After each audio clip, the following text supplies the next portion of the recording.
En resumen, estos son los únicos límites, los únicos músculos que nos tenemos que aprender para poder tener todos los límites del cuello. Una vez más, en la porción posterior tenemos al trapecio, dividiendo en anterior y en posterior al músculo esternocleidomastoideo. El triángulo posterior nos vamos a encontrar dividido por el vientre posterior del homoyoideo en una fosa supraclavicular que llamamos fosa supraclavicular mayor, debido a que este pequeño espacio que hay entre las dos cabezas o inserciones inferiores del esternocleidomastoideo justamente son la fosa clavicular menor. También nos vamos a encontrar el triángulo posterior, o que en algunas ocasiones se llama nucal, y del triángulo anterior lo vamos a dividir también debido al músculo homoyoideo en el triángulo carotídeo y el triángulo muscular. Y tomando en cuenta el digástrico vamos a tener dos triángulos más, el triángulo submandibular y el triángulo submental. Podemos ver que prácticamente todos son triángulos pares, salvo el triángulo submental.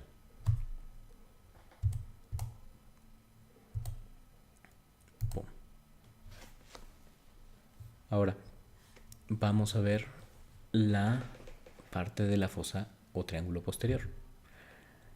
Ya habíamos visto que tenemos esto dividido por el músculo esternocleidomastoideo en su región posterior, por la clavícula y por el músculo trapecio. Una vez más podemos ver aquí cómo el vientre posterior del digástrico, del homoyoideo, lo va a dividir en un triángulo occipital y un triángulo o fosa supraclavicular.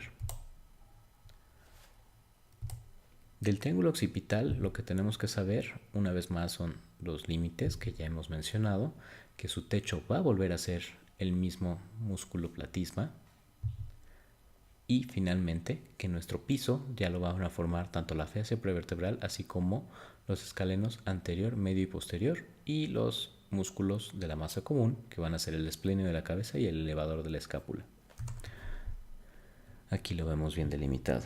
Y sus contenidos, el más importante va a ser este nervio que estoy marcando, que es el nervio espinal o nervio accesorio, y que va a salir de la base del cráneo, va a pasar por debajo o profundo al esternocleidomastoideo, donde va a dar una rama para inervarlo, y posteriormente va a atravesar todo este triángulo para insertarse y dar la inervación del trapecio. También vamos a tener el plexo cervical superficial, aquí lo vemos saliendo a través de este punto que llamamos punto DERV, que es la unión del tercio superior con el tercio medio del esternocleidomastoideo, y finalmente una parte del plexo braquial. Yéndonos profundos, aquí en este esquema se ha retirado el esternocleidomastoideo, ya no existe, vemos aquí cómo está cortado, para poder ver cómo está el homoyoideo y ver las estructuras que nos vamos a encontrar en el triángulo supraclavicular. Una vez más, límites, el esternocleidomastoideo, que aquí está ausente, la clavícula y el homoyoideo. Y este triángulo es especialmente importante por algunas de las cosas que nos vamos a encontrar después. Techo, el mismo que ya hemos mencionado, piso, la fascia prevertebral y parte de los escalenos. Los escalenos los podemos ver aquí. Y lo que nos vamos a encontrar son la vena subclavia, que vamos a tener aquí, el ángulo venoso, que es el lugar donde la subclavia se junta con la vena yugular interna, y además su arteria y el plexo braquial principalmente. Ahora, también nos vamos a encontrar algunas otras estructuras, como este otro nervio, que aparece entre el escaleno medio y el inferior, que es el responsable de que podamos respirar, el que es el frénico, y esta arteria, que es la cervical transversa, y la desembocadura de nuestro tronco conducto torácico, que va a ser justo al ángulo venoso. Es debido a esto que las neoplasias torácicas o gástricas pueden llegar a desembocar justo esta zona y dar metástasis, como el famoso ganglio de Virchow. Si hacemos un acercamiento a esta zona, podemos ver una vez más las estructuras del triángulo que llamamos de la arteria vertebral. Nos nos vamos a encontrar medialmente el largo del cuello, lateralmente el escaleno anterior, inferiormente la subclavia en su primera porción. Recordemos que esta tiene 3 porciones. Y nos vamos a encontrar aquí justamente nuestra arteria vertebral, que va a entrar posteriormente a los agujeros vertebrales de las vértebras cervicales para llegar hasta el cráneo y formar la arteria basilar. Además nos vamos a encontrar también aquí una cosa importante, que es nuestro tronco tirocervical, del cual vamos a tener la arteria tiroidea inferior. Aquí le estoy marcando.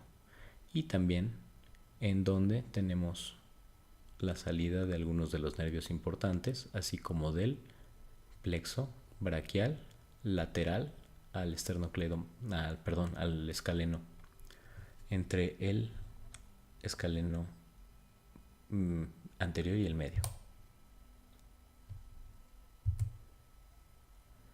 En esta podemos ver un poquito mejor a qué me refiero cada que hablo del platisma, que es justamente este músculo que está resecado en algunas partes, pero que está cubriendo prácticamente a todo el cuello, salvo un pequeño espacio en la línea media y un pequeño espacio del triángulo posterior.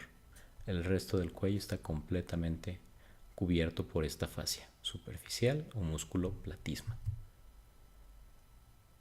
Podemos ponernos a ver detalles acerca de los músculos, pero en realidad lo único que tenemos que saber es que los vamos a dividir en 2 grupos.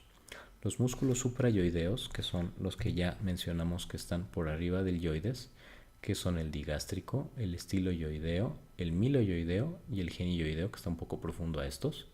Todos estos van a tener como misión la elevación del yoides, y como el yoides está unido a la laringe y al resto de la vía aérea, van a elevar la vía aérea y también van a deprimir la mandíbula.